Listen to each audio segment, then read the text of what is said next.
सारे सबूत और बिना किसी संवैधानिक प्रावधान और कानूनी प्रक्रिया के तहत पूर्व सीजीआई संजीव खन्ना द्वारा गठित की गई 3 जजेस की जांच समिति इसी निष्कर्ष पर पहुंची कि जस्टिस यशवंत वर्मा के घर पर जले हुए नोटों की बोरियां मिली और अपने कार्यकाल के अंतिम दिनों में संजीव खन्ना ने यशवंत वर्मा से इस्तीफा देने को कहा, लेकिन वर्मा ने संजीव खन्ना की मांग को ठुकरा दिया और आखिरकार संजीव खन्ना ने राष्ट्रपति और प्रधानमंत्री को पत्र लिखकर अपने हिसाब से मामले को निपटा दिया। और सवाल ये कि अगर महाभियोग की कार्रवाई के तहत यशवंत वर्मा को नौकरी से निकाल भी दिया गया तो भी ये सवाल अनुत्तरित रह जाएगा कि वर्मा के सरकारी आवास पर नोटों की बोरियां किसने भेजी या फिर जस्टिस वर्मा ने किन से ये नोटों की बोरियां ली और उसके पीछे देने वाले लेने वाले का क्या मकसद था।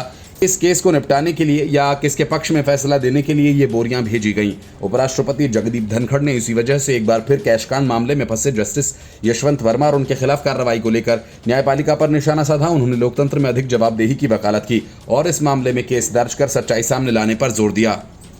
उन्होंने यशवंत वर्मा के आवास पर बड़ी मात्रा में जली हुई कैश मिलने पर एफआईआर न होने पर सवाल उठाया। धनखड़ ने कहा कि हमारे देश में कानून का शासन है, आपराधिक न्याय प्रणाली है जिसके लिए एफआईआर की आवश्यकता होती है। कानून का शासन समाज की नींव है और इस मामले का जिक्र करते हुए उन्होंने कहा कि इस मुद्दे पर अपना पक्ष रखा है। उन्होंने कहा कि देश का हर व्यक्ति इंतजार कर रहा है, मैं भी चाहता हूं कि केवल पूर्ण सच सामने आए। धनखड़ ने इस मामले की जांच कर रहे न्यायाधीशों के पैनल पर सवालिया निशान खड़े किए और उन्होंने कहा कि ये किसी संवैधानिक प्रावधान या कानून के तहत स्थापित नहीं है।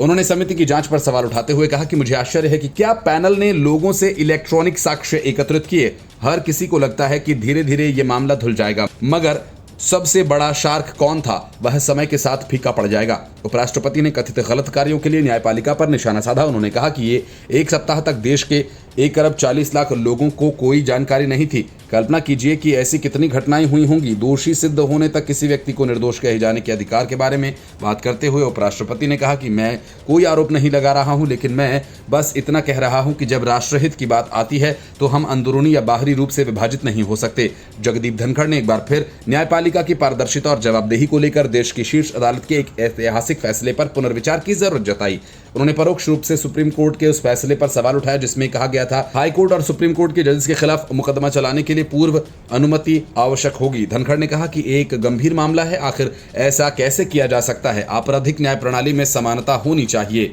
उन्होंने ये भी कहा कि यह जानना बेहद जरूरी है कि इस मामले के पीछे बड़ा शार्क कौन है। दिल्ली हाईकोर्ट के तत्कालीन जज यशवंत वर्मा के सरकारी आवास से भारी मात्रा में नकदी बरामद होने के बाद उन्हें मार्च 2025 में इलाहाबाद हाईकोर्ट ट्रांसफर कर दिया गया था और इस मामले में अभी तक एफआईआर तक दर्ज नहीं हुई, जिसे लेकर उपराष्ट्रपति ने नाराजगी जताई है।